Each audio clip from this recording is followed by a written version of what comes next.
Okay. So, welcome, Richard. Richard Lang. It's lovely to Thank see you. you again, and thanks so much for sharing the Headless Way with us. I'm not going to say any more than that, um, Oh, unless you want me to say something. coward. All right. Well, I don't know. I don't know what to say. It's just been a joy to have met you uh, and received this message through your affable style. Okay, enough. I'll hand over to you, but thanks so much for coming. Well, hello to everyone, Al and Michael and Paul. And I would appreciate just hearing a few words from each of you about what you think we're going to do today, or what you like about mindfulness, or what irritates you about Ewan. Hi, Richard. Thanks for being here. I really, because I've been into mindfulness for quite a while and Buddhism and stuff like that, and I found Ewan's approach really kind of clutter-free, if you like. Really Ah, quite a direct and also ex a really good experiential um, experience, yeah, experiential why is it experience. clutter-free? Why do you say it's clutter-free? Um, well, at times I guess I've got sort of stuck in some of the Buddhist concepts about, kind of void and duality and kind of just some of the technicalities of even how to meditate, really, Richard, different sort of approaches. And this kind of approach, perhaps, so you've got to kind of the stages approach as though the, I the see. progress approach, I prefer more like a Zen approach, I suppose. But just actually meeting, I guess, a teacher like you and has been really good for me. So Very yeah, good. yeah. Thank you. Thank Great. you, thank you. All right. Al, how about you? I'm a bit of a rubbish mindfulness student, to be honest. Oh, Um, I I like the idea of it, and I try and do it, but I don't really have a very regular practice. In the past, when but I have why it, do you try and do it? What interests you in it? What do you try and hope from it? um, I I'd kind of forgotten about a practice, and then when I did Ewan's course, it was the quality of the entire experience that drew me back to it. And what was the Um, quality? uh,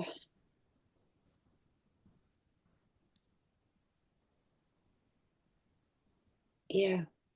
Um, the the kind of otherness of the space, not only of the when we were actually meditating, but the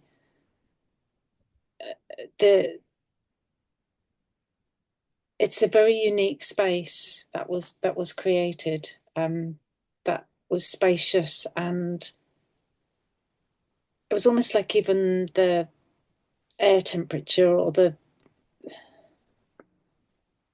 was just a very different kind of quality to the space itself, to the way that we as a group related to one another, and the way that I felt in myself, um, and how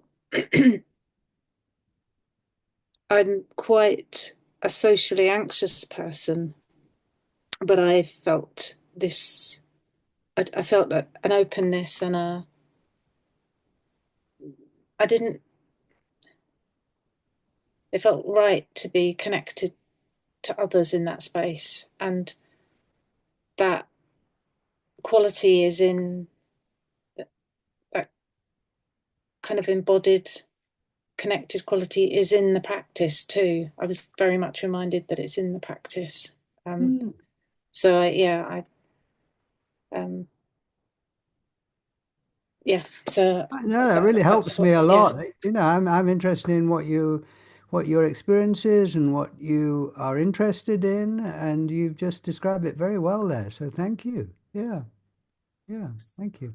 All right, Paul. Yeah, I meditate pretty frequently, I would say, almost on a daily basis. Unless it's for long periods of time, but I try to maintain a practice. But I've been doing that for maybe a year or so now. Initially through a group called Mindfulness Wales, which is how I know Ewan, and he invited me along to the event that the other two have spoken about earlier. And I'm a science teacher. I am. So it was quite a departure from kind of things I'm used to doing. And I found it particularly powerful. Um, it was a very the activities that we did really stuck with me. How did Um, it help you? How did it help you, do you think? um,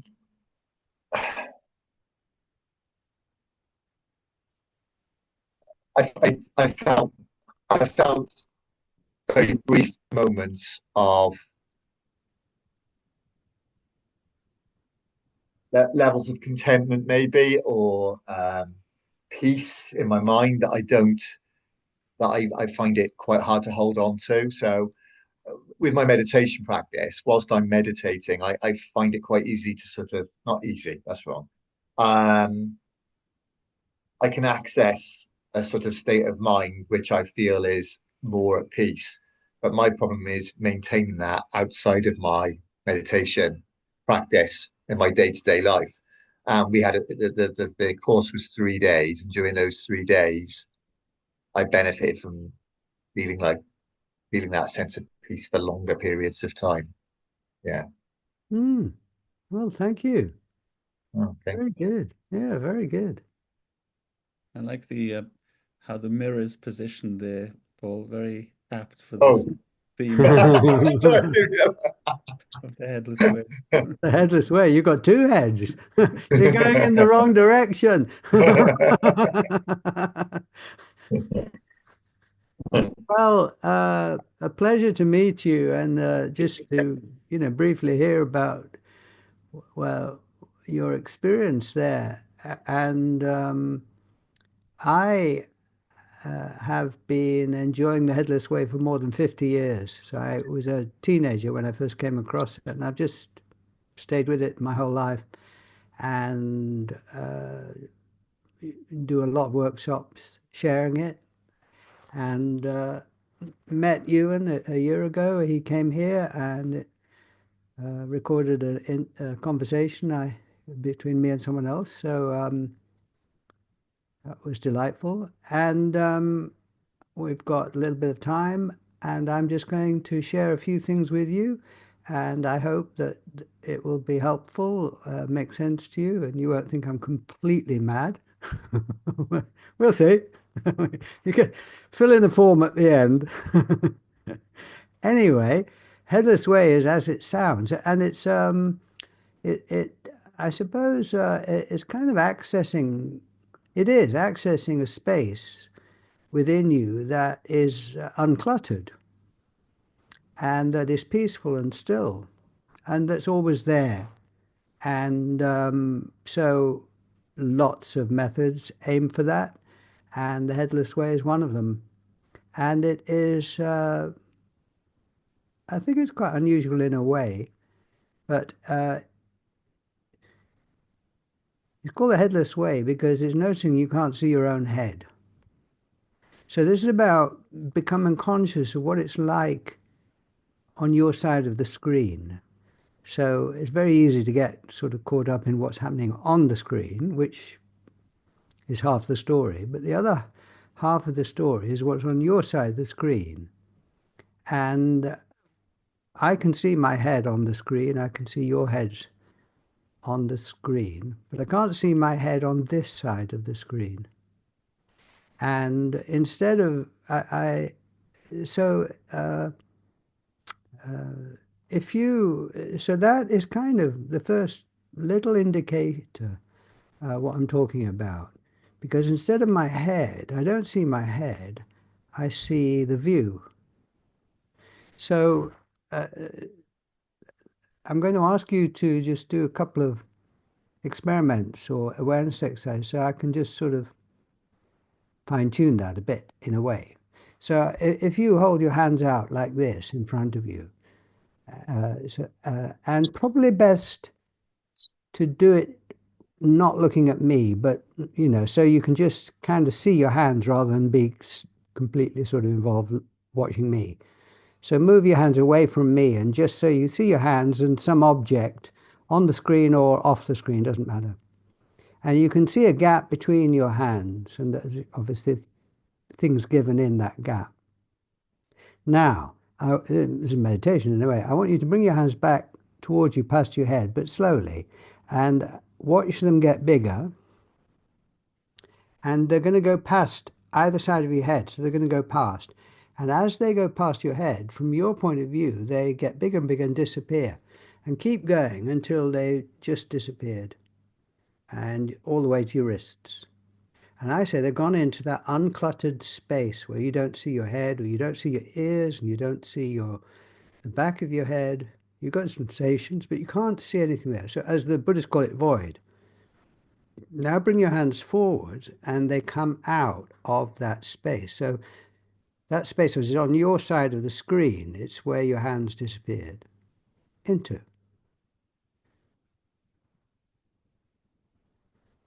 And so obviously I know from the outside, you can see my head's on the screen. That's my appearance. But what I'm inviting you to do is to bring your attention to your reality, or the place you're looking out of, as I would say it. My hands disappear into that space. It's big, it's uncluttered, it's spacious.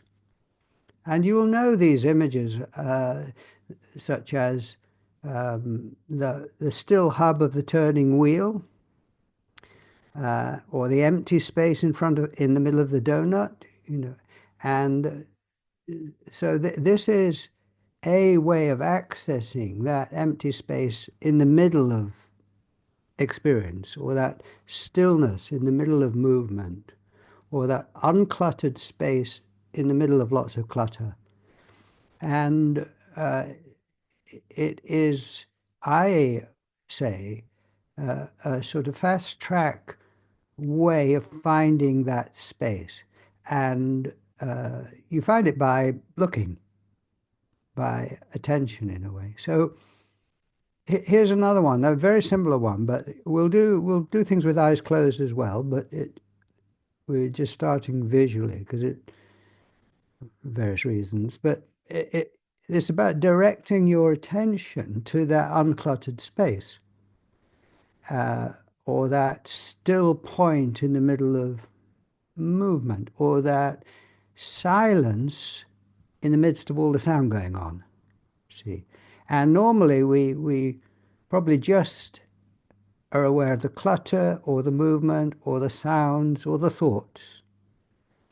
And what I am sharing with you here is a way of directing your attention to the silence in which the sounds are happening, if I can put it like that, or the stillness in which all the movement's happening. So here's another way of directing your attention to that place, because I mean, I say it's there. It's there, and it's always there, and it's nearer to you than anything. And once you know that, and once you know where it is and how to access it, you can access it anytime you like. And it's not dependent on your mood or on any previous experience. It's just there, really. So here's another way of accessing it. And I'll just add a bit more. It is clearly not about thinking, not about, learning something. It's about like being a child, because it's just a kind of childlike thing to do is just to look. So that's the kind of spirit of it. So what you're going to do now, I hope, if you do it with me, is you're going to point out at something. And again, don't point at me, just point at the bottom of the screen or the table or anything else, because you know what you can hear me. And your finger is to direct your attention.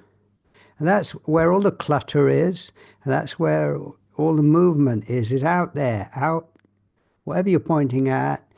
it is complicated and part of the clutter and part of the noise and all of that. Now, so anyway, you point out there that it's complicated. Now turn your finger around and point back at your head, or where others see your head. And I suggest, this is my experience, that I'm just pointing at that space, the uncluttered space that in the midst of all the clutter there. So the clutter's still there, but it's about turning your attention, as it were, 180 degrees around to find that uncluttered space. That's where it is. It's nearer to you than anything. So you're pointing right at it. And I'm assuming you can't see your head, you see. Instead, you see this wide open space. And it's as simple as that. And finally, someone's got around to actually pointing at it.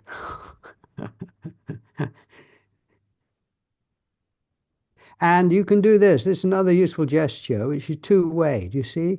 So it's like this, but you're pointing in and out. So get both hands, first fingers, and point in and out like this. And this indicates that the view out is where all the clutter is, and the view in is the uncluttered space. Or the view out is where all the motion is, and the view in is no motion or stillness. And they go together like the hub of a wheel or the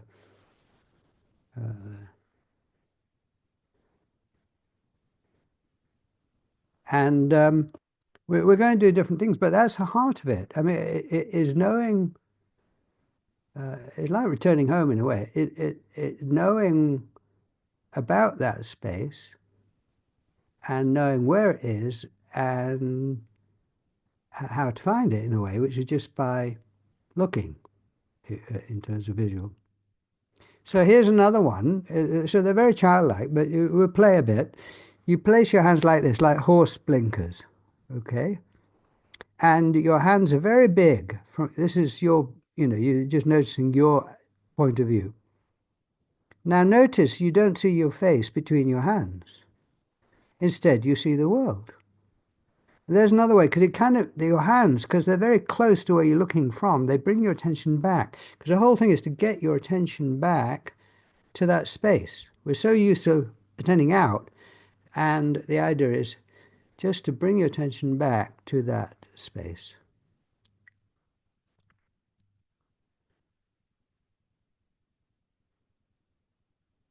So one other thing, and then I'll just check in with you how you're doing. So we call this space, I mean, it's nothing new, and it's been at the heart of the different religions forever.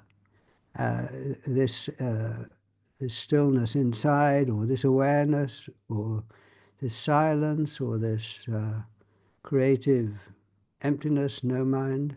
And so this is just another way to access that. And obviously, I mean, I think you'll all recognize that to be aware of that uncluttered space is a great kind of help in the middle of all the clutter, or to be aware of that silence, it's because it's silent in the midst of all the noise, is really helpful. So a couple of other things probably. We call this a single eye. So on the screen, that is very simple. On the screen you can see I've got two eyes, everyone's got two eyes. So that's what you look like, that's your appearance, that's what you look like at a range of 3 feet, 6 feet, or whatever. But we call this the single eye. So in order to just help you see what I mean by that, make your hands into glasses like this, or put them together like that. So you've got two holes, and then just hold them out. And again, probably best to look away from the screen now so you don't get distracted by everything. And you can see two holes there, a dividing line with your fingers, so your fingers are together. Now put them on like glasses and watch what happens to the dividing line.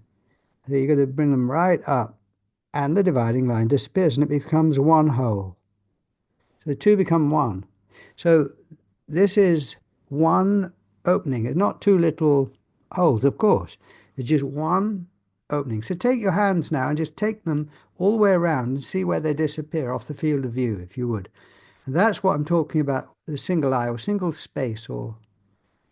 So that's another way of just uh, guiding your attention to that space. So just one more thing, and then I'll just check with you, is one more visual thing, is if you look at my face now on the screen, notice when you're looking at my face that you see my face, but you don't see yours. And so we call this face to no face. And why this is really helpful, I think, is that it is a way of getting out of the way when you're with someone else. You consciously or in a relaxed way, not an effort, you're just noticing it's not confrontative, face to face, it's face to no face. So what this means is it kind of freeing. It kind of begins to free you of that self-consciousness that you get when you feel looked at or under inspection, because you've got now a private kind of vantage point where you can see you're out of the way. It's like being invisible.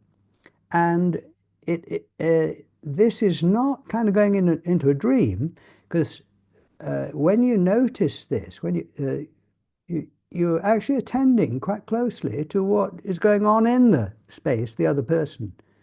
So it's really can be very helpful in relationships.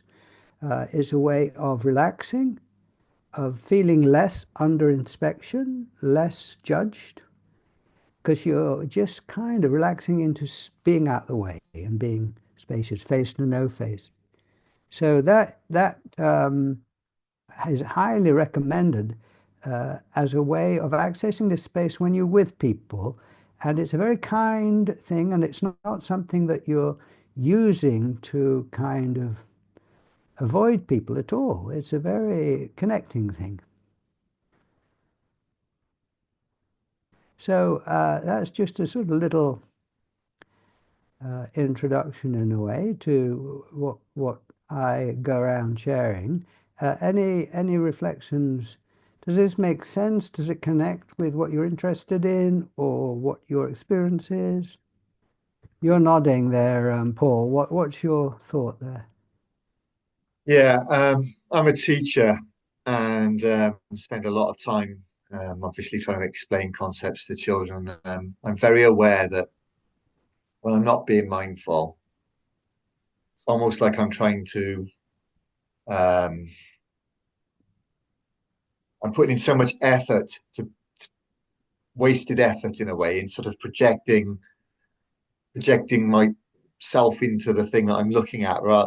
Like into the I like to take quite a lot of responsibility for things that are outside of my control in a way. And I pour a lot of my effort into that. And just those exercises you gave there, I could feel myself just sitting back a little bit. It's just like a sense of sort of sitting back a little bit within myself and just it's just there's a feeling of lightness that comes with that, that I yeah. It's just Mm, interesting, yeah. yes. Yeah. Oh, yes. Yes. Yes, I understand. I've done a lot of teaching and, of course, running workshops. You're kind of in that position. It's always an ongoing learning process. How not to overdo it and how to actually connect rather than bully them or whatever, Yeah. that, it's a very skillful, it demands great skill and a lot to learn. And I do find that having access to this space, it doesn't solve all the problems by any means, but it's a great thing to have in your backpack, to bring along with all the other skills. And yes, good, good. Well, we'll come back to that, I'm sure. You were going to say something, Michael, I think. Yeah, I was, Richard. I mean, particularly that face no face thing. It just reminded me, the kind of I do counseling stuff. Well, sorry, I do counseling, and that's really a good thing for that, isn't it? I hadn't thought of it. I've not heard it described like that, but it's really, kind of, yeah, really appropriate. And I loved I mean, I thought the reference to Still Point of the Turning World reminded me of Eliot and the Four Quartets, which I've been trying to sort of think about using the basis for meditation. But anyway, but yeah, really, really good stuff. Yeah, enjoyed Well, it. I Thank you. was a psychotherapist for 35 years, and I didn't talk about headlessness in my therapy sessions because people didn't come for that.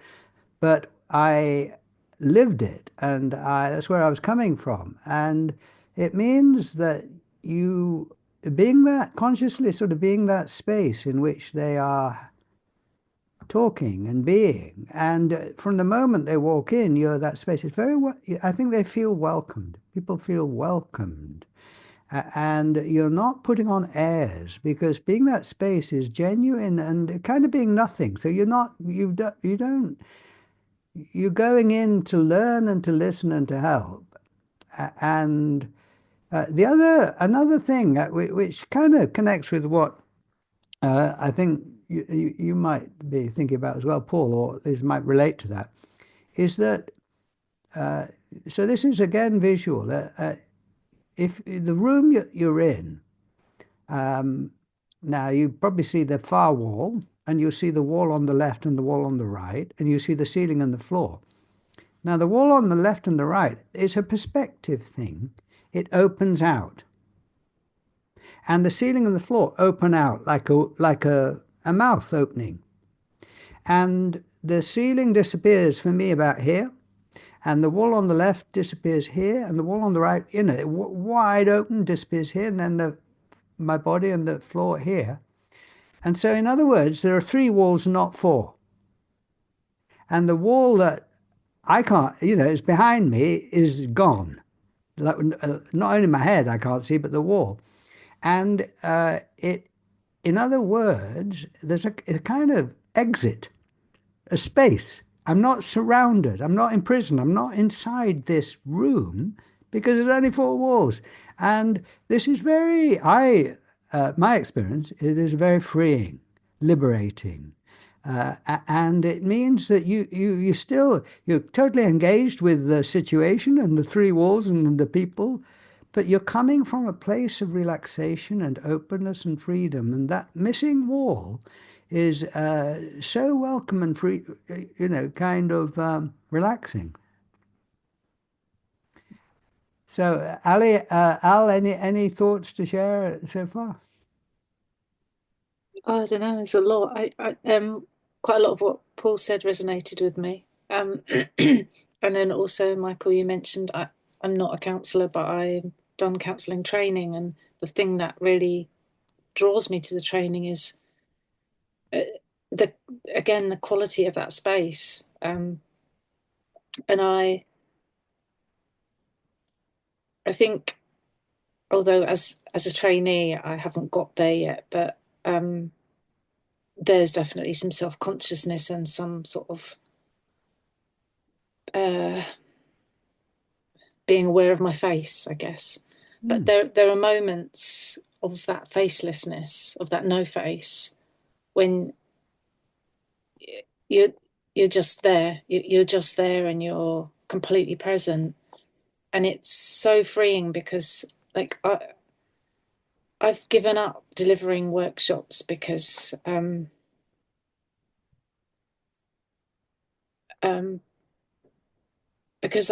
found them stressful, but I felt so in me, I couldn't bear it.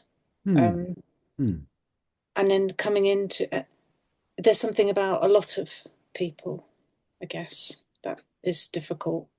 But those small encounters, they're just loaded with potential and interesting and fascinating. And one of the fascinating things about it is I'm gone. And it's just incredible, that sense. So that no face thing, yeah, really, I got that. Oh, yes. Yeah, it's very interesting space. My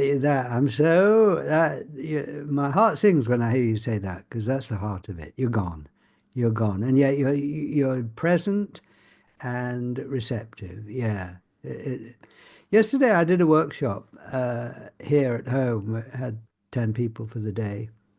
And at the end, a lady was saying, "Well, how do I keep this going?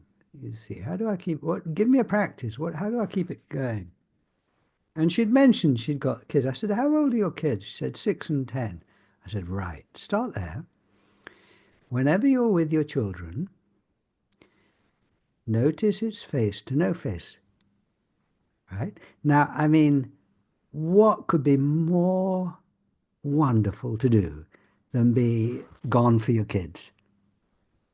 Because it's love and it's relaxation and it's playfulness and it's respect, you see. And you don't have to say anything at all, you see, especially to kids, you see.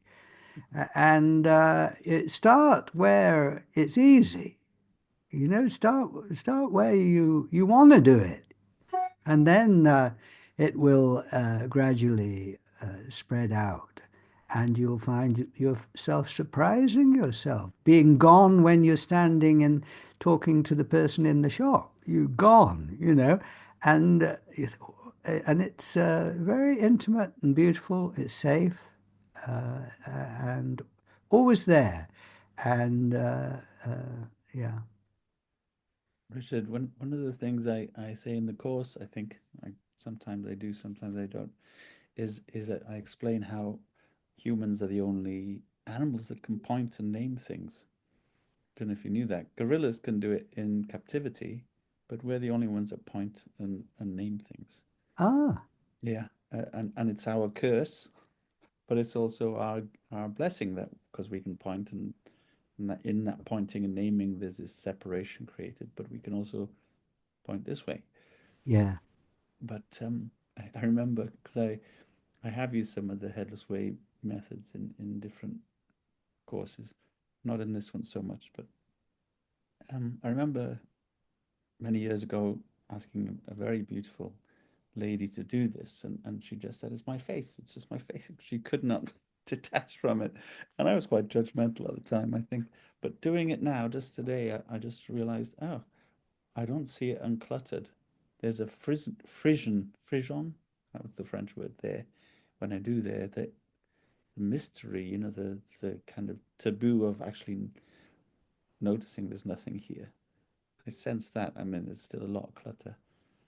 Um, so, so there's obviously a face behind the face, and I think part of that is to do with the fact that I can feel that this is connected to the brain and it's doing things. So it's me doing it. You know what I mean? So I've got I don't know if you did I show this to you, the mirror illusion. It's a very interesting thing that we do in week 6 of the course. So the participant sits akimbo, a mirror, a full length mirror, and I sit on the other side, legs akimbo as well, and I hold their hands and I ask them to look at the hand in the mirror, and then I stroke their hands simultaneously, the one behind the mirror and the one in front of it, and I put it on their knees and I stroke the hands on their knees, and they keep looking at the hand in the mirror, and then I take the hand behind the mirror away, but they can still see it being stroked, the hand in the mirror. Even more powerful, I'm stroking, then I keep the hand behind the mirror on it, push it down, and I say, in 30 seconds, I persuaded you that that image in the mirror is real. And you've had a lifetime of being told that you are the body, you know. So I can see it being very much a part of the Headless Way um, vocabulary in a way, but it also includes this doership thing, you know. Very good, very good. Well, regarding the first thing you said, the frisson and all of Mm. that, uh, it just makes me think of that what I'm talking about, what the place I'm pointing to, um, we give it names, but it's beyond name, but it's there in us all. And you can't divide it up and you can't get it wrong and you can't lose it. but your response, the frisson or whatever it is, will be different from anyone else's. And uh, the, what I say is, I completely get that. There isn't a right response. There's your response and my response, and it changes all the time, because this is so. You can't get it wrong because you are it, something like that. Yeah. Well, yes, the mirror. Here's just an amusing thought for you all, that if you're used to looking in the mirror and going, "Oh my God," now you can look in the mirror and say, "Ah, thank God I'm not like that."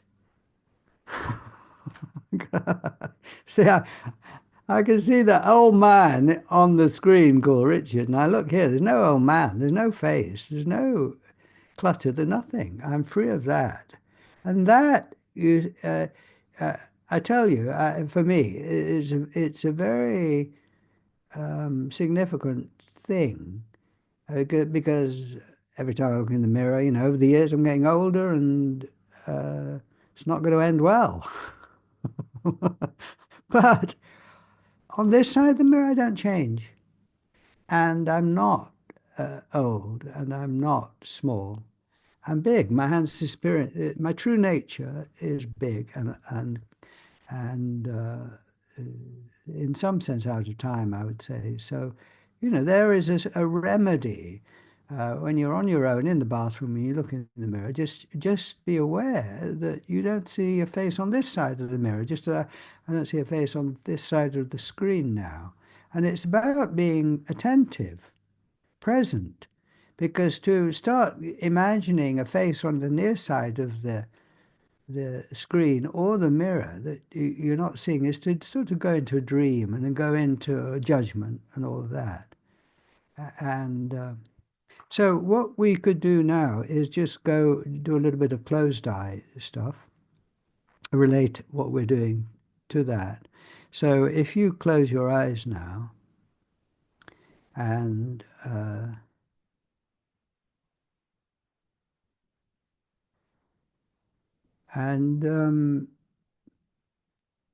just ask yourself some simple questions. So a bit unusual questions probably, but because again, this is attempting to provide you with a way of finding that silence within the sound, or that uncluttered space within the clutter, or that stillness within the turning wheel, you see. And you can hear the sound of my voice, you see, and you've got sensations going on, and there's darkness and lots of thoughts and feelings going on. But my hope is to be able to direct you to the space, let me put it like this, in which all that's happening, the uncluttered space. And one way of guiding attention is if you listen to the sound of my voice, or if you get tinnitus, the ringing in your ears, or any other sounds going on, they're changing. Some are loud and some are soft. But what we're looking for is the kind of silence that is not disturbed by all those sounds. Okay. And if you can imagine now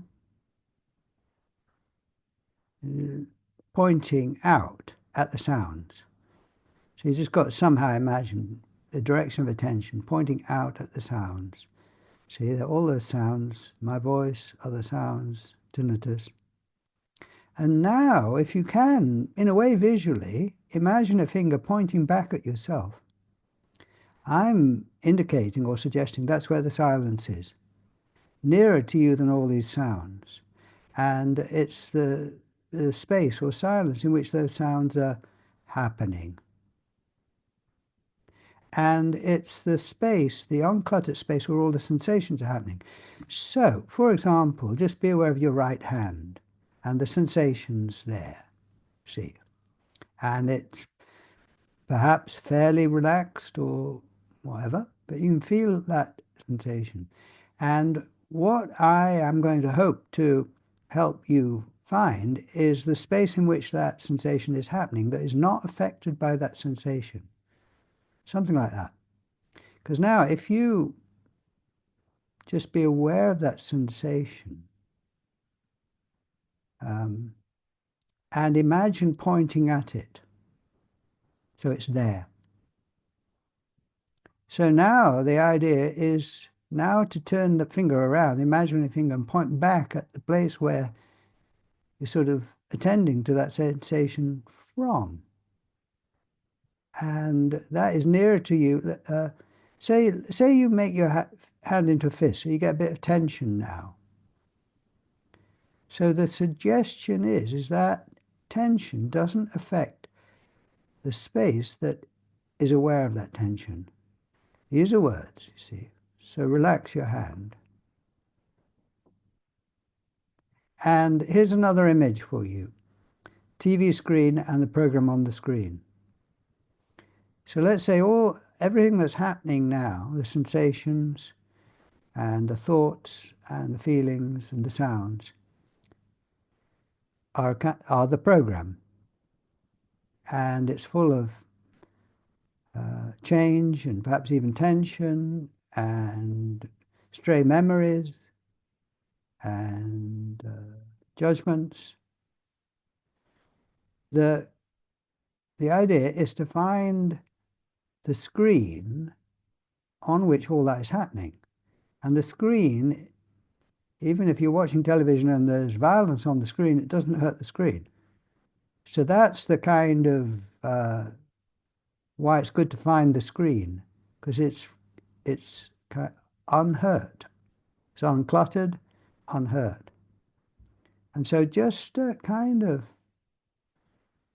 as well as being aware of all the content, it's about being aware of the context.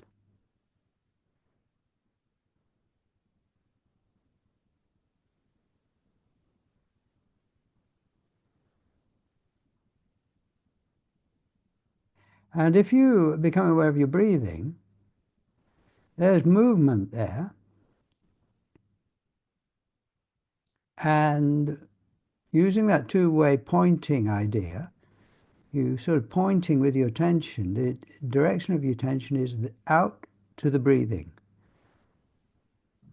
And then you kind of turn your attention around. It's that same place that the walls disappear and the ceiling and floor, same place where you can't see your face, same place you pointed at, nearer to you than your breathing. And it has no name or color or shape, but it is that presence. It's always there. It has no boundary, no date on it.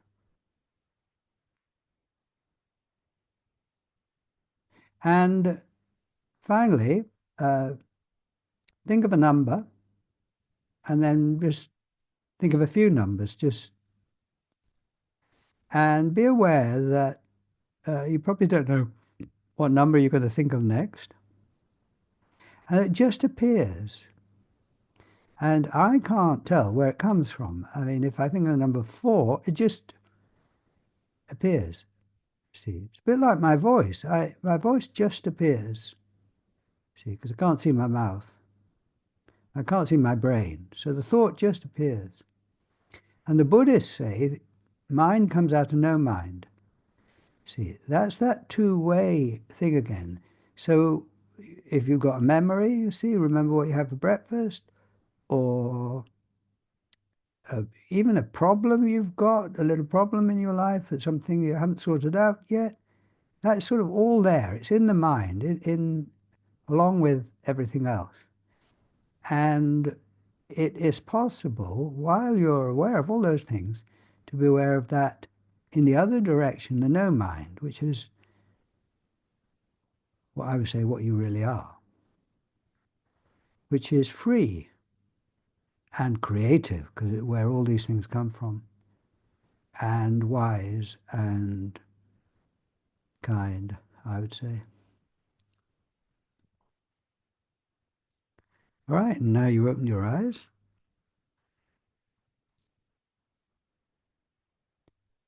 And that two-way thing that is still, you see, you looking out now into all the clutter of your living room, my living room. But back here where the ceiling disappears and the walls disappear and where I can't see my head, it's uncluttered and it's creative because my thoughts are coming out of this nothing. So there again, I'm attempting to give you a kind of hacks, to enable you to find that resource in any situation.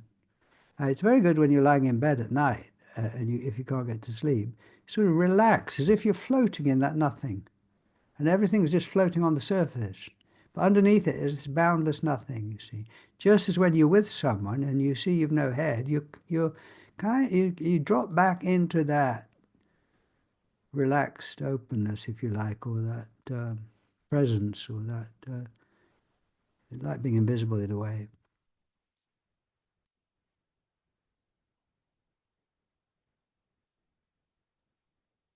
And it's what we've all got in common, I would say. Uh, uh, we're mysteries to each other in so many ways, but back of it all is this simple presence that has no one's name on it or address. And that engenders respect, really, for oneself and for others. Yeah. So you're nodding. What's your, Michael? Any reflections to share there? Excuse me. I just think I think you're absolutely right. I mean, I think that kind of place and that kind of presence. I mean, it's paradoxical almost, Richard, isn't it? Presence but absence, like you say. Not trying to be anyone, not imposing an agenda. Just yeah, I think it's really helpful, like you say. And I think the hacks, thank you, really useful. Obviously, because sometimes I find myself, maybe if I'm running late for, say, a counseling session, I start, I guess some sort of, panic mode or what have you, and I start trying to check that I've got the skills and what am I going to do. But in fact, it's the wrong approach. That's the approach that is a much more useful one, I think. So thank you.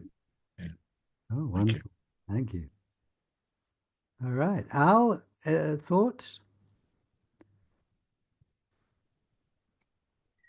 It reminded me of I read books and I think they're really good, but I can't ever remember what's in them. But I did remember the quantum self. I don't know if so a quantum physicist looking at whether that quantum theory can examine consciousness, and she talks about, and I can't remember anything beyond this, but it just took me to that concept that quantum theory sits in this ground of consciousness. There's a ground underneath all of the stuff that gets dumped on it, and that there are things beyond my memory that operate in that quantum ground of consciousness, but it is essentially it's a space beyond, it's everywhere. It's yeah. We happen to have access to it.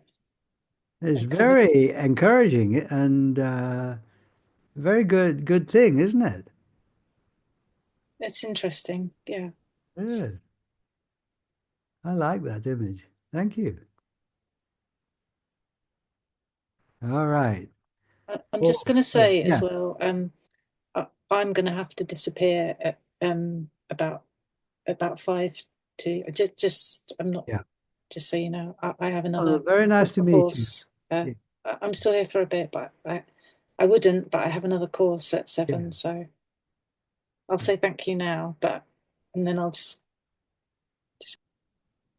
Understood. Thank you. All right, Paul. Over to you. Yeah, it reminded me of the practice we did with you and with the three precious pills. It reminded me very much of that sort of the inner silence and the idea of that there's a silence there deep. That most of the universe is silent, and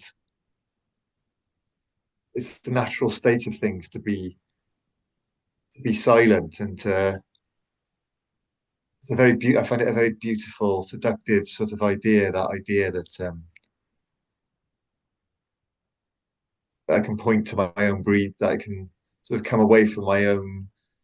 But you do, you come away from your own breathing all the time. You don't, most of the time, you don't think about your breathing. But yeah, I don't know where I'm going with this, but Mm, just a very seductive. It's like a bit of a hug, really.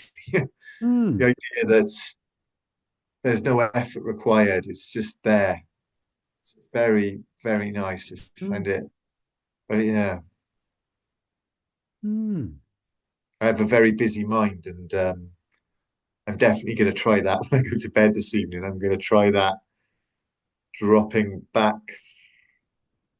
from that busyness and trying to find that inner, still, quiet place. Yeah, lovely. Really liked it. Yeah, So fascinating. do I. Fascinating. Yeah. Hmm. Do you know what's really refreshing, Richard, is that you haven't used the word awareness or consciousness, I think, once.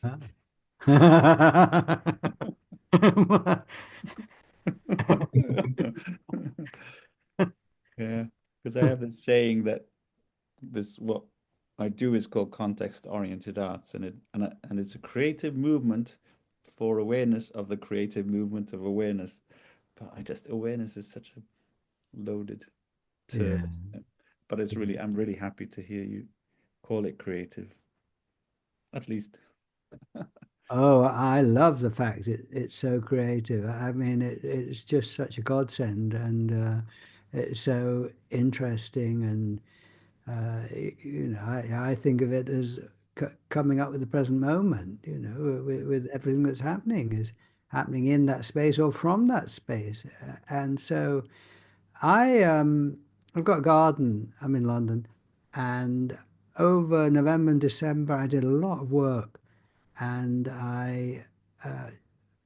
in the end of January, I planted 70 bare roses, 70, and plus lots of other things and bulbs and stuff. And I've been so aware of how much is happening under the ground that you can't see.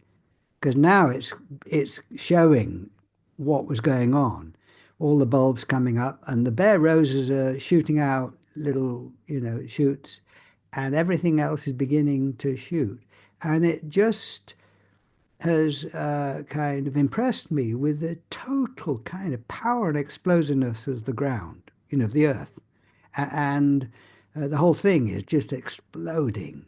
And it is a metaphor for me for this ground that isn't dead, that is just, I call it, I call it the tiger in the room.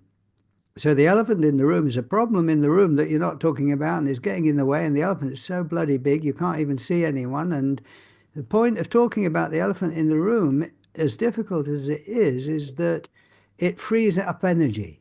And then you can get on with, and you can see people because there's no longer that thing in the way.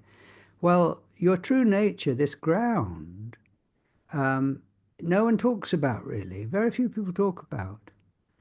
And I call it the tiger in the room because it's not a big problem. It's a beautiful, energetic, powerful thing like that ground that is in the room because it's always there. But if we don't talk about it, if we don't become aware of it, we are not drawing on that incredible resource that is there. And so to become aware of it in your life is to turn the tap on, or more than the tap, is to open this doors of perception, because you see things more clearly, but it opens the doors of creativity. It really does. And intimacy with others and freedom, all of that. So I'm going around with a poster going, "Free the tiger." That's beautiful. Yeah. And it's before awareness. And what? And it's before awareness. Thank God he adds. To us. Awareness. Oh, well, a delight to be with you all. And I feel we're all on the same page here. And a meeting of minds or no minds or something. And a real pleasure. And thank you for organizing this, Ewan. And just a real delight. Yeah. Thanks so much, Richard. It is a delight. And I hope you'll come again, maybe when we have more people Yeah. coming. Yeah. That's the beginning. So Yeah. Well, just perfect as it is. And yeah, really delightful. So lots of love to you all. And Thank you, Richard. Right. yeah. Thank you. You can send me the £10,000 later. sure. Okay. All right. I'll send leave you you this to it. address. Yeah, that's right. It's here. Yeah. Very good. All Thank right. you. Bye, Richard. Thank you. Bye, Richard. Bye.